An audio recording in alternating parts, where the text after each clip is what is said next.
Hello guys, this is your friend and we are back with a new fanfic. What if Naruto was born with an Angal bloodline? Part 11. And if you enjoy this fanfic then please press the like button and subscribe to my channel for more fanfic like this and comment for next part. And now let's start the fanfic. Naruto and company could be found walking towards the mountain country with Naruto leading the pack while the rest were thinking of the mission that was to come. Team Fist were contemplating on what they would experience working with not only another team but with a group of first-year rookies that held Neji's cousin, that he seemingly held bad blood with. Neji looked like he was neutral on the situation with his cousin as was Hinata, as she barely paid a passing glance at Neji and focused her attention more specifically on Naruto. While the others may have missed it but Naruto, Kurenai, and Guy were able to catch the quick glances that the two made towards each other once every few seconds and the few that they each locked on with. Naruto could clearly see the desire for Neji to talk to her come across his eyes but also could see that it was his pride that constantly invaded those thoughts and caused him to remain neutral. Naruto never felt the more desired need to beat the crap out of someone but was aware that this was something the boy has dealt with his entire life, only to recently make the choice to change his views for a different path. The boy probably had a lot on his mind for this very thing and was just trying to figure out the words to say to the girl that he hated for something that was 100% not her fault. He should get those two alone sometime on this trip and monitor them to ensure that it all goes according to plan. After all, it was one of the three things that Hiyashi asked of him and he promised to accomplish. Kurenai continued to watch the scenario for a moment longer before she slowly walked over to Naruto and lightly tapped his shoulder to get his attention. Hey, what do you think about the situation at hand? Kurenai asked with Naruto shrugging his shoulders before he placed his hands in his pockets. I don't know honestly, since the enemies that we face around this time are people that I have quite the history with in terms of my mercenary days. He said before he began to scope out the area while continuing his conversation with his black-haired student. Kurenai raised an eyebrow at that statement the blonde made and was unsure as to what way he meant it as. In what way did you mean that by? Are you not confident that you can beat these guys? She asked with Naruto shaking his head.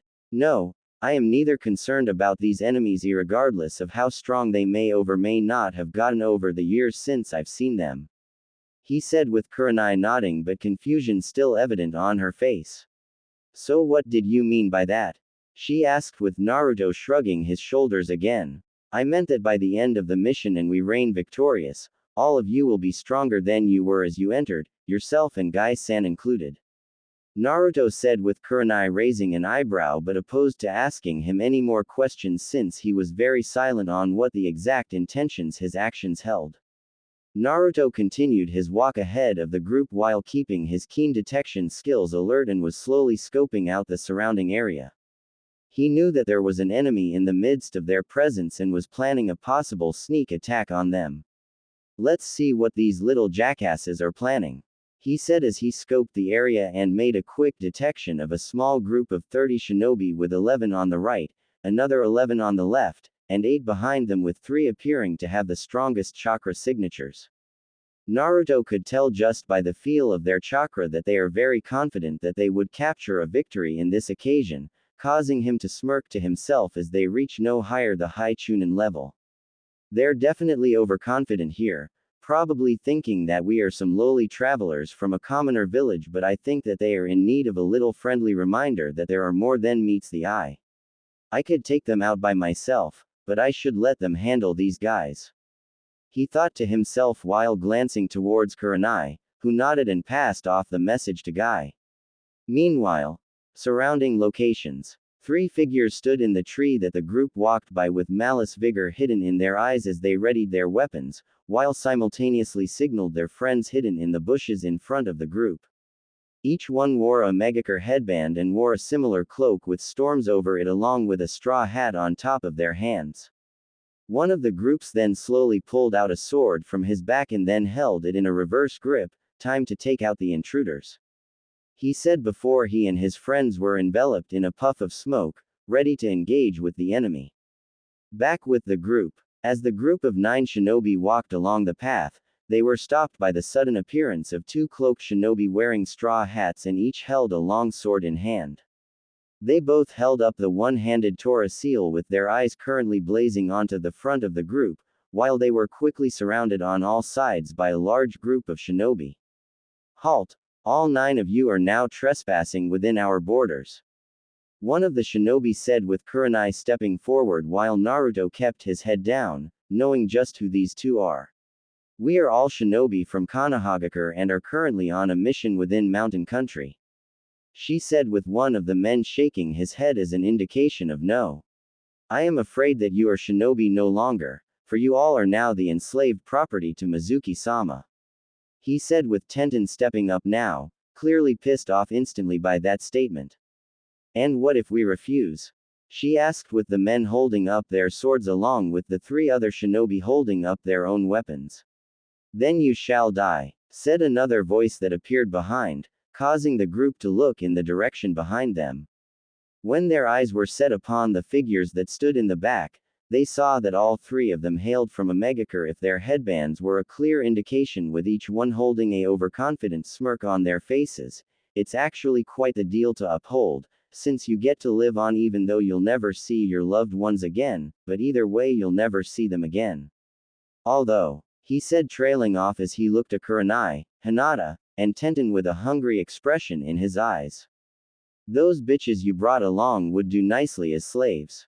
He said before he was silenced when he dodged a stab attempt from a now angry-looking Naruto. You so much as lay one speck of dandruff or a skin cell on them and I swear on God that I will kill you in the most gruesome fashion imaginable. He said with the 3 AIM shinobi snickering to themselves before the man standing beside his partners snapped his fingers, causing Naruto to be surrounded by 4 shinobi, each with a weapon drawn. I'm afraid that you won't be alive long enough to do that. Kill him, said the voice of the second male AIM shinobi, causing all 4 of the ninja to jump towards with he blonde with the expectancy of victory. That idea was cut short when Naruto raised his left arm and called out, Wind Release, Tornado Vortex, causing a large swirl of air appear around Naruto's feet before shooting razor-sharp wind into the air with the 4 shinobi slamming into the tornado, causing deep gashes to be taken out of their body and killing them before they could comprehend what just happened. The 3 shinobi before the blonde boy looked on in amazement, only to find the boy staring at them hard before he brought up his sword and pointed it at them with his gaze not leaving a single ounce of its edginess. Now I remember who you are. You're Murasama, Kirasame, and Hisame, exiled Omegakure shinobi after learning that they attempted to take the life of the current leader Hanzo the Salamander during the current civil war they are undergoing. I wonder what you 3 are doing here since it is completely out of your character to take business under someone unless it's known, and now late, criminal partner Rokusho Aoi. Naruto said with the 3 looking confused by that statement. Aoi's dead. Since when? Hisame asked with her voice rising as a woman worried about her husband's safety. About 3 to 4 weeks ago, I killed him after all. Naruto said very bluntly, causing the other 3 shinobi looking shocked by that statement before their expressions changed and took on pissed off attitudes. Then we must avenge our friend since you probably got in a lucky shot to take him out. Murasama said with Naruto yawning into his hand before giving the motion to come at him. Murasama scowled loudly before shouting, Everyone attack the others, we'll deal with this bastard. As soon as those words left his mouth, the remaining portion of the shinobi that hid out from the surroundings came out of hiding and charged at the genin as well as the junin. Naruto's eyes narrowed before he turned back to the exiled AIM ninja with his grip on his sword tightening before he charged at them head-on. I know that I can handle myself, but let's see how they can under this condition. Naruto thought to himself before he engaged with the 3 shinobi in front of him. With the others, all of the rookies were currently engaging with the large majority of the shinobi force along with Kurenai and Guy taking on their own respective share of the group. Kiba and Shino were working as an impromptu tag team, taking out the enemy together with combinations of their techniques and weapons. Kiba and Shino were still novices in their respective weaponry usage, but that didn't mean their clan skills weren't enough to hoist them in defeating their enemies.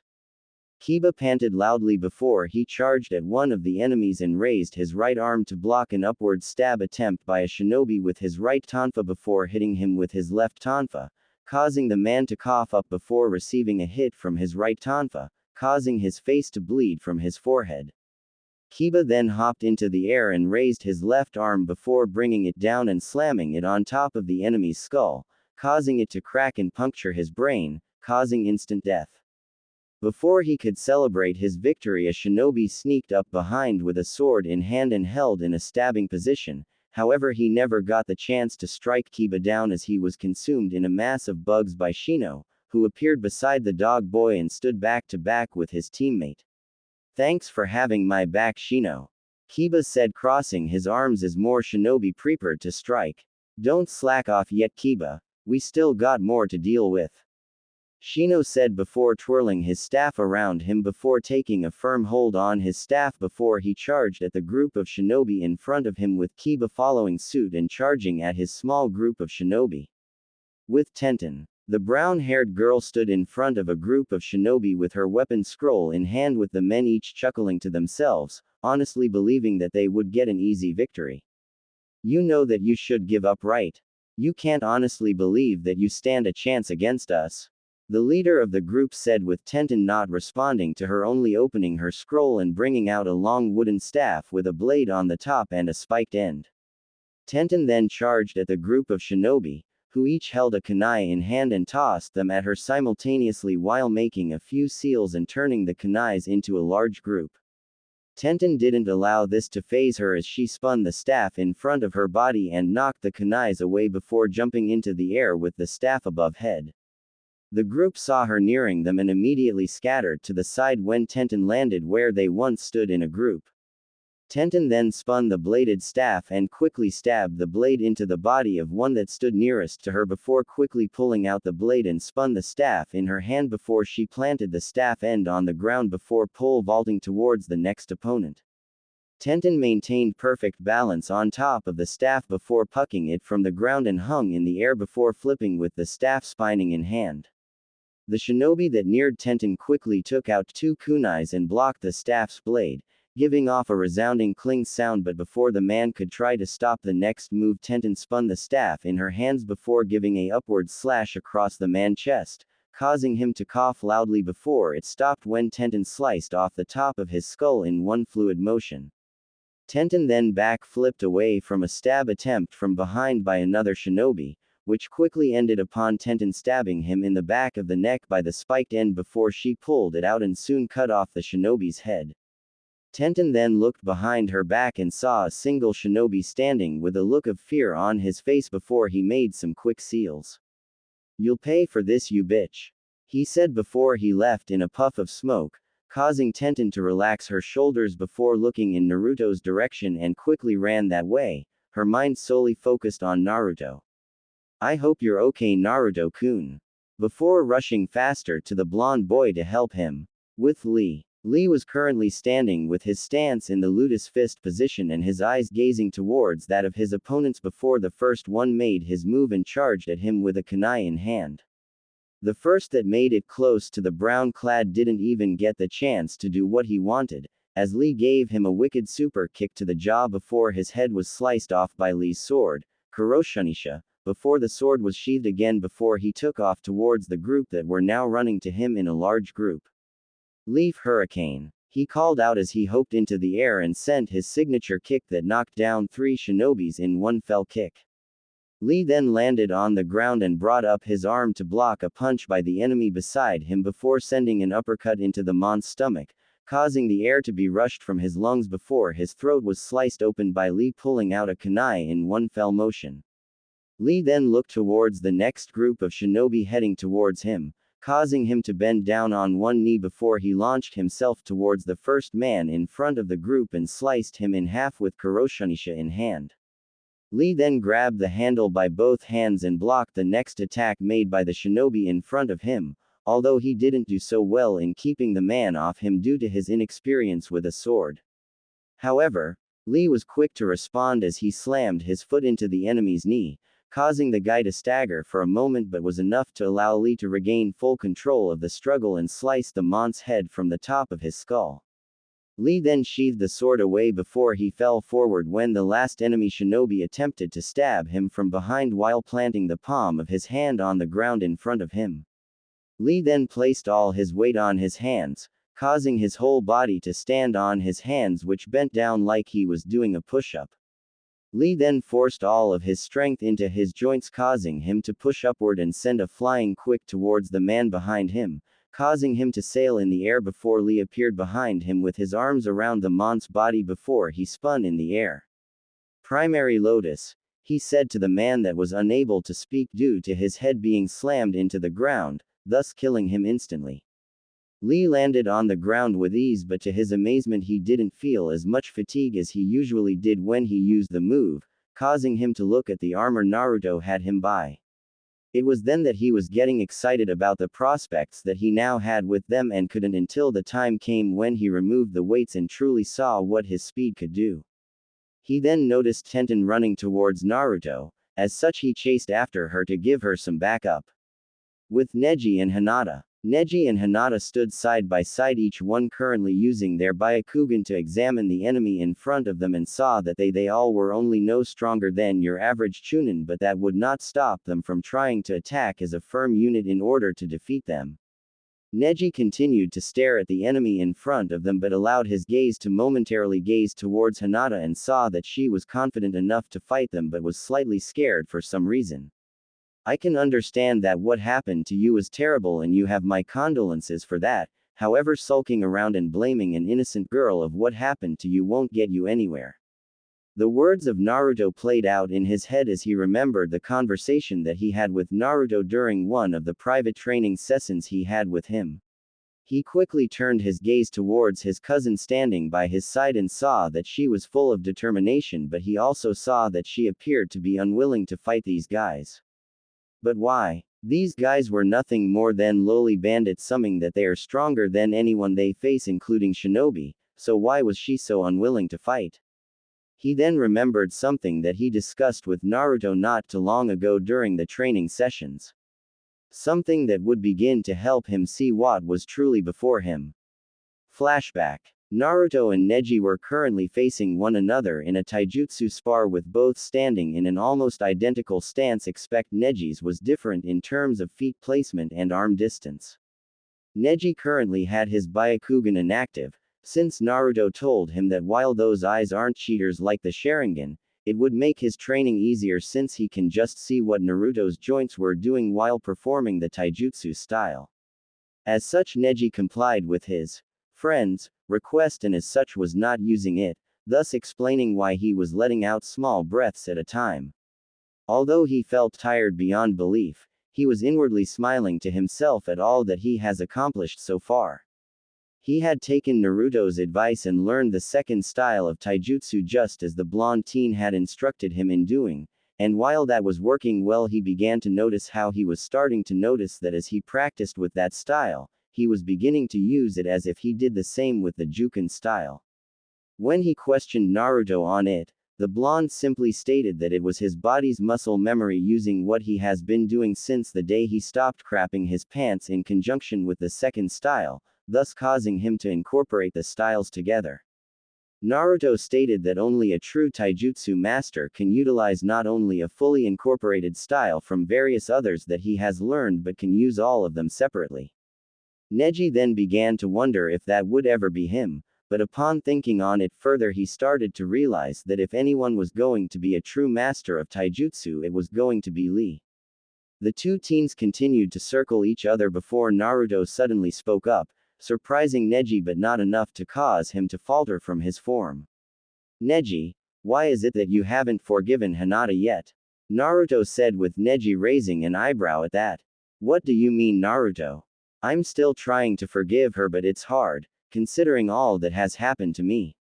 He said with Naruto sighing loudly but still held his stance. Neji, from the day you were born what was your job? Naruto said with Neji raising an eyebrow. My job is to protect the main house heiress with my life and not allow any harm to come to Hinata-sama.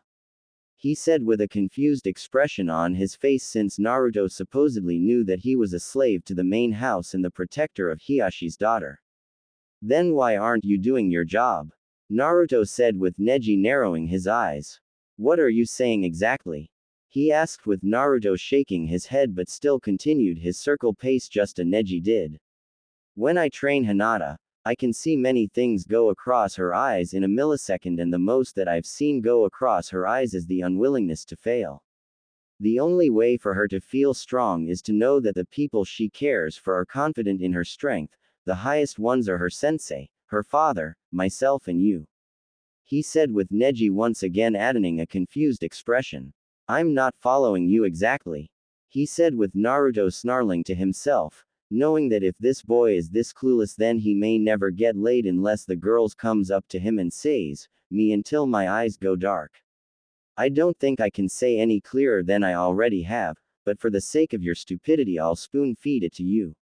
Your cousin draws strength from those that she loves more than anyone can fathom. She gains strength from Yuichi Kurenai, due to them holding a sisterly bond that is stronger than the one she has with her own sister. She gains strength from her father just because he is her father, as such she wants to do nothing more than make him proud of her. And she gains strength from you just because she thinks of you as her big brother and only wants to give you the closet thing you'll have to live without being a caged bird. She wants to see you become a person that does not see her holding high nobility and being her protector but more of a person that loves her for who she is, not what she is. Naruto said with Neji looking to be in deep concentration on what Naruto said. But how can I do that? You make it sound as if it's the simplest thing to do, yet in reality it's one of the hardest things to do. It's as if I'm going against the very customs of my clan. He said with Naruto only shaking his head. Perhaps you'll get it when the time is right, but for now just think on what I said. Naruto said with Neji nodding before they prepared to clash. As they were getting ready a thought went through Neji's head. Naruto, how is it that you give Hinata strength? He asked since Naruto clearly left that out during his explanation. I give her strength, because she loves me. He said as he attacked a wide-eyed Neji. End flashback. Neji then sighed loudly before he turned his gaze toward Hinata, who was still slightly scared of the situation at hand. Hinata-sama, don't be scared. They are only nuisances that need to be taken out before they get the chance to hurt more people. Neji said, seeing a reaction from his cousin, causing him to sigh slightly, knowing how hard it would be if Hinata was still the same shy little girl was before she met Naruto. But Neji-kun, I don't want to fight them. What if I kill them? She said, already feeling low since Naruto taught her that death is a part of everyday life in the shinobi world. The only thing that you need to make sure is that it's not your death that comes. I can understand that Hinata-sama, however these men are not those that you should willingly spare. While you may hesitate to take their lives, they will not hesitate to take yours, be it through death or by way of slavery, which is what they actually want. You must believe in yourself, Hinata-sama. Do you really want to let down Naruto and Hiyashi-sama?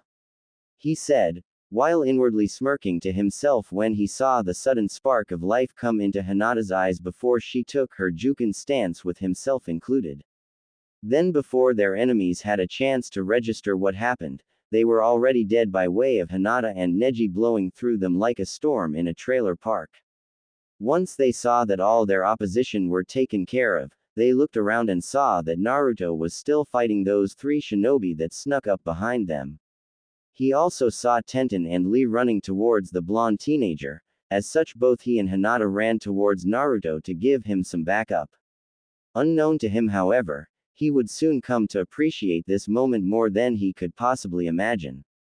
With Naruto, Naruto was currently fighting all three Chunin with ease, as he was only fighting them with the one hand behind his back and his other one holding the sword he prized more than the ones his sensei built for him.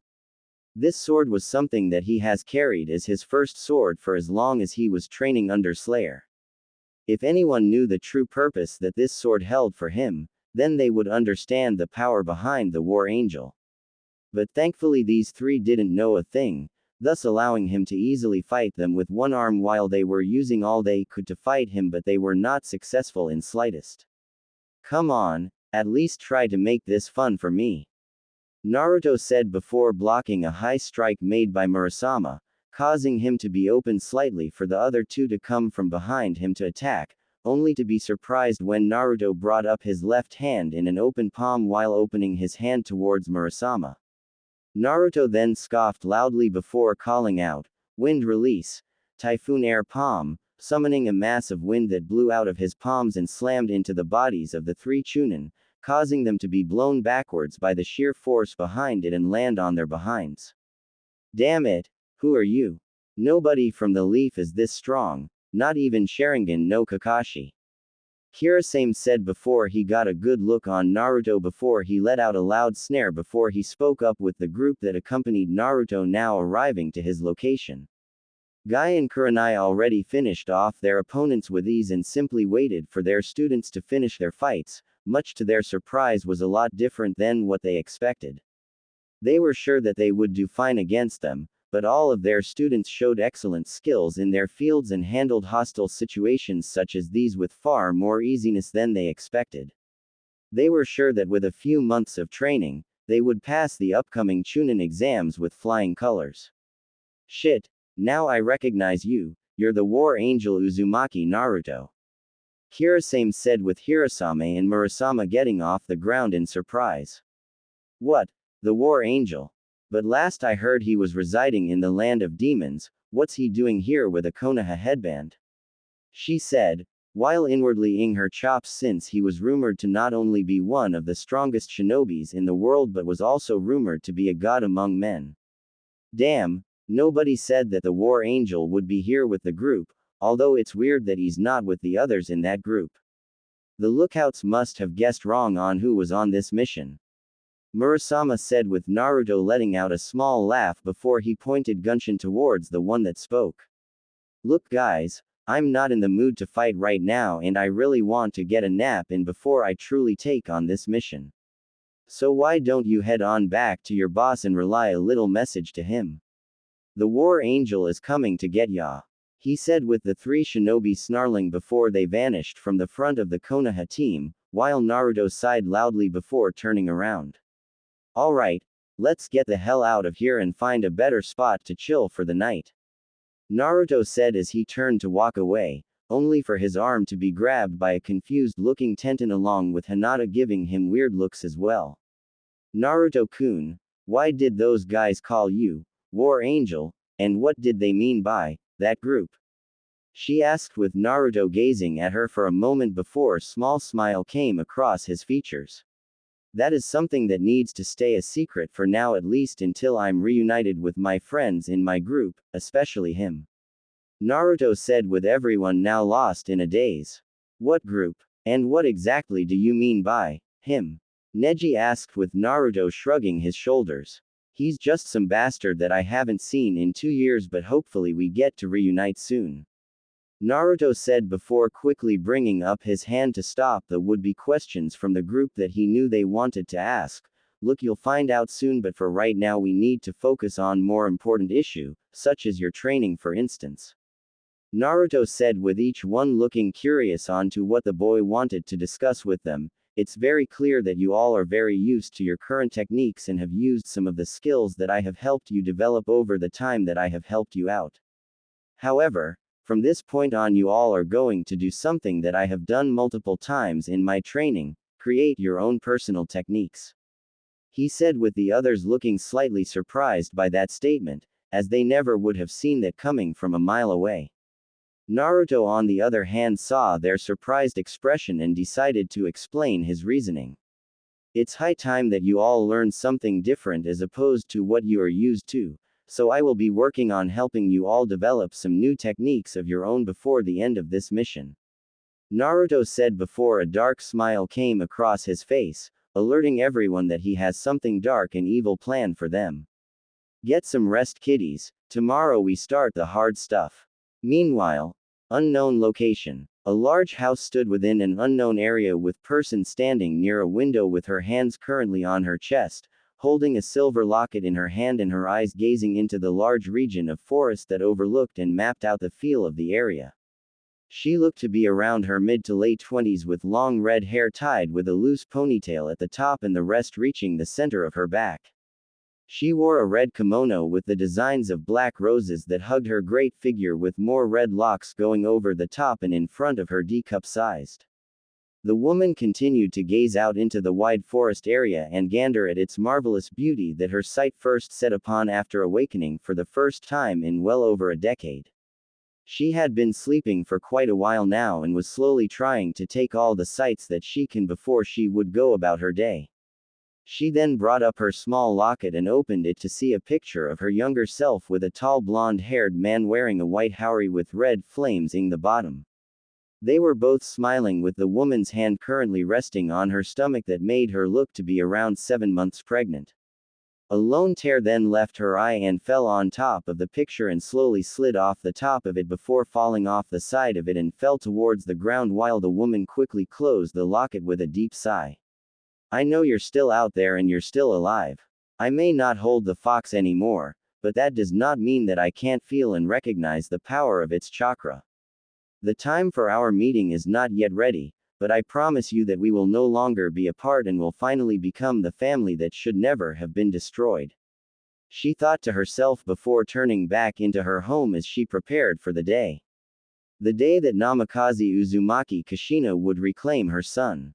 What's up everybody? This is my first time updating under the new pen name Rain AG, which is probably going to be the final name change I go through. The reason why I changed my name again is because of grown bored of Reaper Ini and decided to go with a new name that I go by in real life sometimes. I also wish to apologize for the long wait, and the main reason for that was because of 3 things. The first is that school has been a severe pain in the second because I had to use the library's computer to get at least an hour's worth of work done, which for me is barely anything but half a page, and the original laptop that I was using crashed on me, forcing me to do this. The last is because I recently got back into the game of Yu-Gi-Oh!, a game that I've been retired for well over a year. Anyway, it's time to start this chapter off, so I hope you guys like it. Ch.8 hate it or love it. I never thought I would see a spectacle such as this. A man's desire running so hard that he would stop at nothing to take his opponent out with him. Naruto thought as his eyes saw the vision of a burning man standing at a ledge, never once grunting from the pain that he was under with the fire burning him alive. The man gave a quick gaze towards Naruto before he gazed towards the great view of the forest below with a large lake in the center that held a glistening image of the moon with the moonlight bringing more light to the lake. Perfect image to die with, don't you think? He asked before his body suddenly became stiff but it still stood tall, showing his refusal of dying anywhere else but on his feet. A death befitting to a warrior such as himself. His body then fell forward and vanished into the abyss below. Naruto grabbed hold of his bloody chest all the while looking at the ledge that the man he fought, his mind overgoing the fight with one thought going through it. If I know one thing for sure, it's that this guy will be back. Flashback 1 week ago. The night came soon and the group was currently situated in camp near a wide lake, knowing that they would need a place that they can get water on a constant basis. Each person sat around a bright fire after fulfilling the given task that has been assigned to them by the senseis. After all the tasks were fulfilled, the group spent a quiet time of fire with the fish cooking, while the eyes were mostly focused on Naruto due to curiosity. They still weren't sure on what the blonde's past is or why those shinobi called him the War Angel. Was it an organization he's in? Is that what he called himself during his travels outside of Konoha? And who exactly was on that marriage contract he was fighting the Hokage about a month ago? Well, that thought was more around the girl's focus. The guys were all wondering how they could get as powerful as the blonde-haired teen. The time then wound down to where the group needed to sleep for the night, already knowing that tomorrow would be filled with hard training from the blonde teen. Unbeknownst to them, Naruto was still up and looking into the moonlit sky. He gazed at the beautiful sky for a moment before he got up from his seat and began to walk towards the lake not too far away from the camp. He walked with his hand in his pocket with his eyes focused on the body of water before he took off his shirt, leaving his upper body and tattoos exposed. He then stepped foot onto the surface of the water and slowly walked onto the surface before he stood at the center of the lake before he sat down with his fingers pressed together, meditating deep within his mind, trying to perform something that could hopefully bring him closer to his quest. Kit, you ready? Kyuubi asked, already knowing the technique that Naruto was using. Yes Q, please start pumping your chakra through me. Naruto responded to his tenant, who obliged to his vessel's words and slowly pumped chakra into the boy's system. Naruto's body remained in perfect meditation before the familiar red chakra began to swirl around his body in a small tornado until it vanished to form a red chakra aura around his body before it slowly began to blend more into Naruto's body and formed a strange rod out of his back that upon appearing, began to pulse once every few seconds. The chakra continued to pulse as if it were a radio signal going through a frequency. Naruto was inwardly hoping that this would one day help him find his lost mother, as he figured that he would be able to find her with what little remains of Kyuubi's chakra in her body. Kyuubi told him not too long ago that his mother was his second vessel, with the boy's great-grandmother being the first. When Naruto asked who his great-grandmother was, he was surprised to hear that it was the Shadaime Hokage's wife, Uzumaki Mito. This realization once again shook the blonde's world, telling him that he had more family out there, but the question was who exactly. Naruto then opened his eyes with a depressing look on his face. He got nothing again. Damn it, still nothing. What am I doing wrong? Naruto asked himself as he slammed his hand on the water surface, causing a small splash to occur and wet his pants a little more. The blonde teen ran his hand through his hair while looking into his reflection, which held a look of tiredness and grief. You shouldn't beat yourself so hard, Kit, you're just not close enough to find her. He said with Naruto sighing, already knowing the same spill that Kyuubi would say after he failed at finding her. He guessed that this was possible, that the chakra eventually infused with Kushina's actual tanks to become her own, but Kyuubi was quick to shoot that down. He stated that while it was possible for her to have absorbed his remaining chakra, it still would hold his unique signature, thus allowing him to easily locate it. But that in itself should have made it easier to find her, but yet he knew that something was indeed wrong, but what was it? I take it that you still won't let me use anything past the 0 tail mark, right? He said with the fox nodding. You know that right now you're staying in Konoha currently has those idiots on edge alone. So if you used anything above a tail and they can feel it, well, I don't have to tell you anything after that, right? Kyuubi asked with the teen growling to himself before he placed his hands in his pockets. I know, I would have to kill massive riots of idiots thinking that Dad's seal failed. But you have to understand that this is my mom I'm trying to find. She's the closet thing I got to a family with Dad dead. Naruto thought to himself as he sighed outwardly. I understand, Kit, but you also have to understand that Slayer and your father made me promise to protect you from anything that could threaten your life. And as you know, I am bound to my word as king of the Biju. Kyuubi said, knowing that not only as the king of the Biju but as a kitsune as well, his word was all that he truly had. I know, but something tells me that there is more to this than what meets the eye. Naruto thought before looking towards the moon in all its glory. I wonder if you are watching the sky too, Mom. Naruto thought to himself before letting his mind wander on his mother and among other things, mainly his daughter. He then reached behind his back and into his pouch before pulling out a scroll along with some ink and a pen with a sharp point at the back. He then walked over to the dry area and sat down with pen in hand, preparing to call someone that he had to see. I take it you're going to call him? Kyuubi said in annoyance, knowing the guy that Naruto was going to call was by far the biggest smartass you'll ever meet. I have to Q, he's the best blacksmith that only the true shinobi can appreciate. Naruto said, he's also the best smartass on this planet, remember the last you two hung out? Kyuubi said in a low chuckle, since that was one of the few times he got a chance to fight alongside his partner. It was also one of the few times that he and this guy had a light argument, which both would admit was truly fun since they all were smart in their own right. Of course, that's how I met her. Naruto thought with a smile coming across his face, as it wasn't long after that first meeting did they truly have a first meeting. Fine, but make sure I get the chance to come out so I can have a chat with the son of a bitch. Kyuubi responded with Naruto chuckling while holding up the pen. No problem, he said as he stabbed his hand with the sharp edge of the pen, allowing his blood to leak over the scroll. The wound healed up barely 3 seconds after the wound appeared, and soon Naruto began to write a message with both ink and his blood.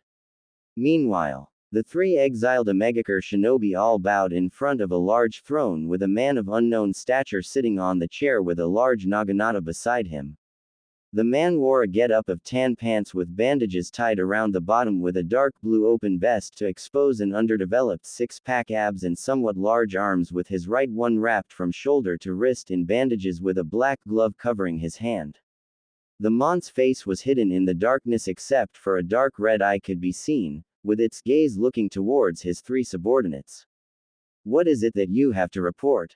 He asked with Murasama looking up to the leader of the group.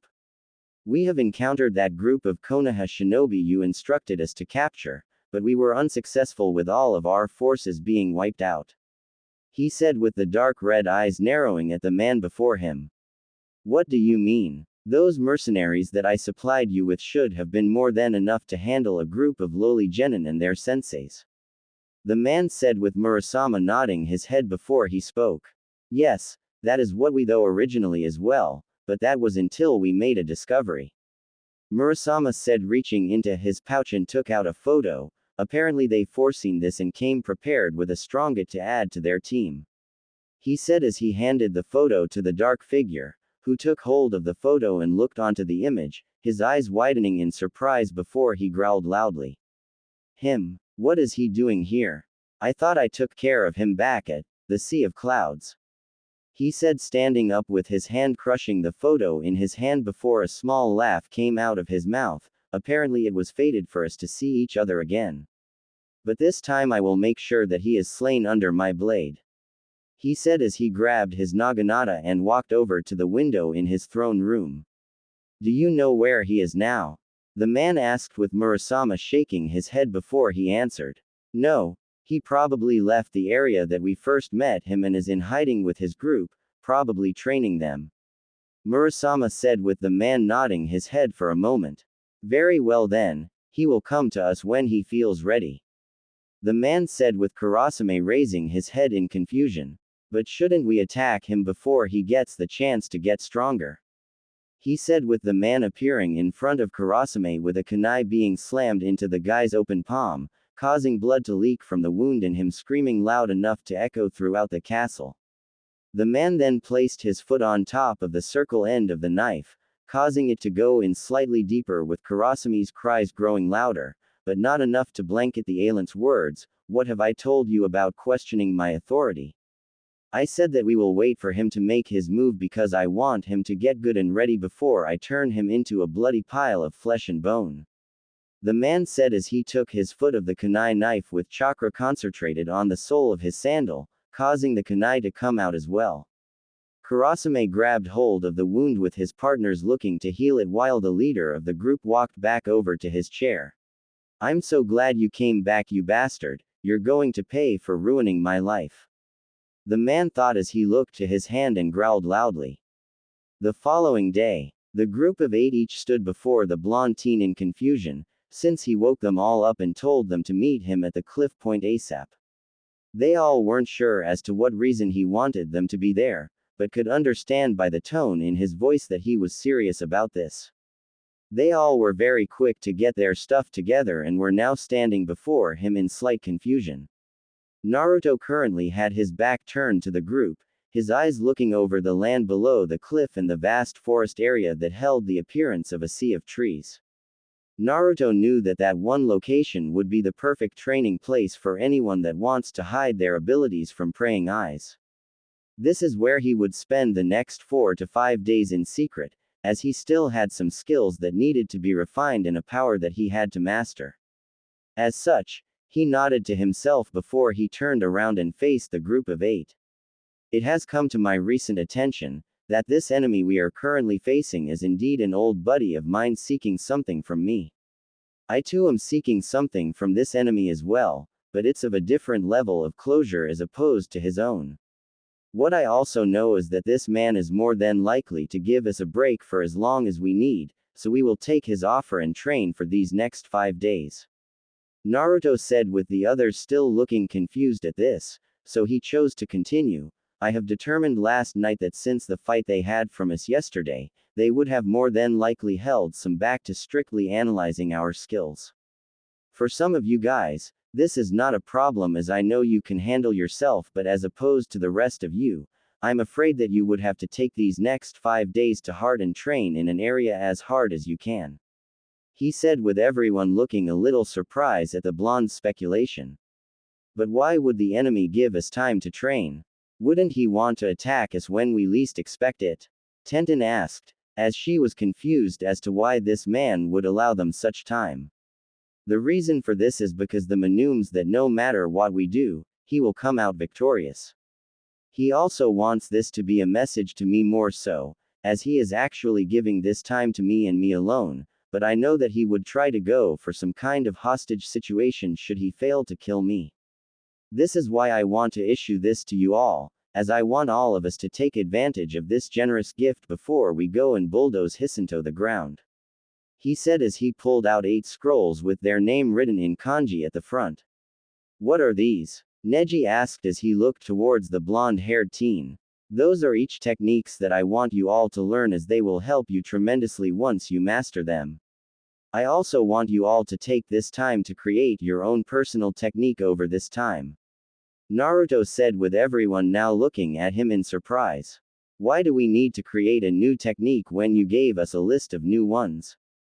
Neji asked again, since he still wasn't used to the blonde way of thinking. He was by far the most unpredictable shinobi he ever laid eyes on and wasn't sure if he would ever stop being surprising. I find that you all are getting to use to the same repetitive moves that you have used since the day you become a shinobi, but that will in itself hurt you more than help. A shinobi must constantly be able to increase his strength and keep the element of surprise or else he would be killed faster than he could fight. By creating a new technique, you'll all be able to see how far your abilities can go so that you may improve upon them. I myself have invented a large number of jutsus over the years, and while majority center around the elements, many others don't. You must create the surprise in your favor, or else you'll fall. Naruto said with one more question being asked. Wait, what are you going to do? Kurenai asked, since she found it strange that the blonde teen would hand them scrolls when he would normally do the job himself since he was still training her in her clan arts. I'm going to be doing some of my own training. He said with everyone looking curious while not noticing his vicarious steps towards the edge of the cliff side. Where exactly? Kurenai asked again only to see Naruto smirk at her before he pointed towards the forest under the high cliff he stood on.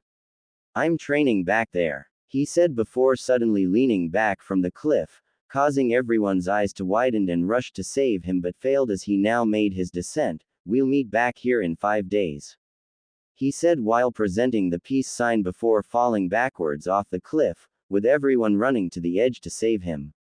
Averio. They all watched as Naruto flew downward to the rocky floor before he suddenly spun his body in the air and hopped off the wall behind him, allowing him to sail through the air and land in the middle of the forest, vanishing within the trees.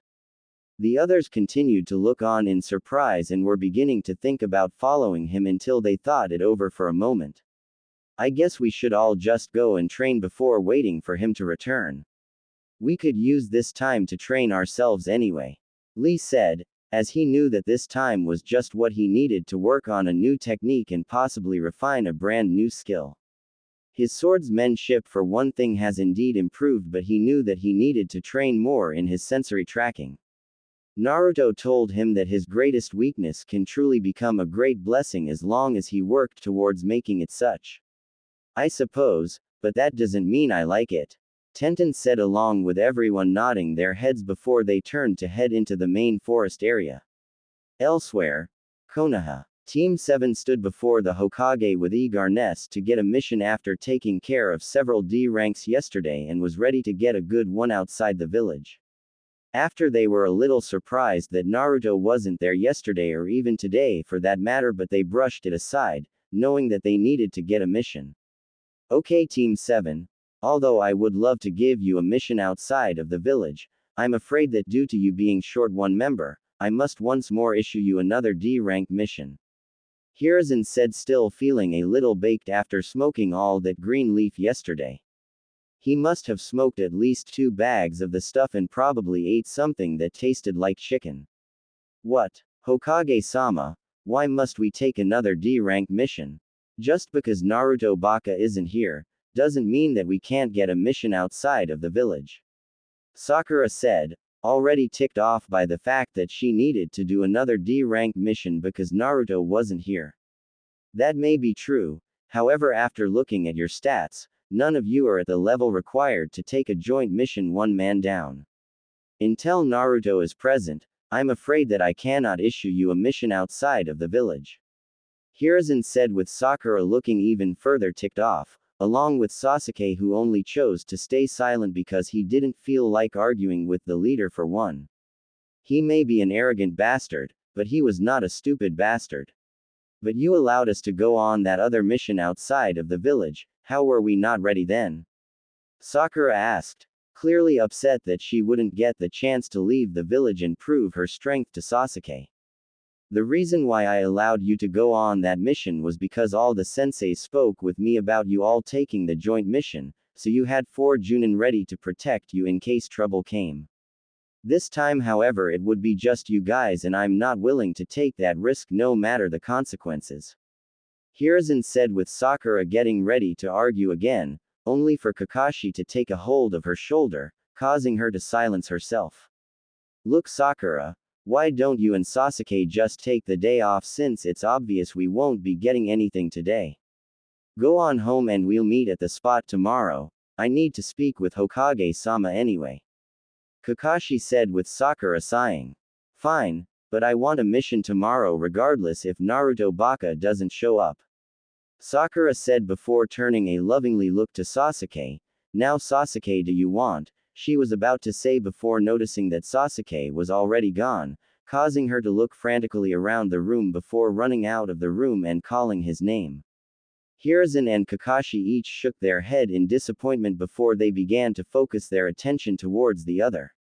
Now then, Kakashi-kun, what is it that you wish to discuss with me? Hiruzen said, already dismissing the guards as well as placing a silence barrier around the room so that only himself and Kakashi would know the contents of this conversation. I wanted to ask you about anything you may know about Naruto. Kakashi asked, since he figured that the old man would know a majority about the blonde, since he would more than likely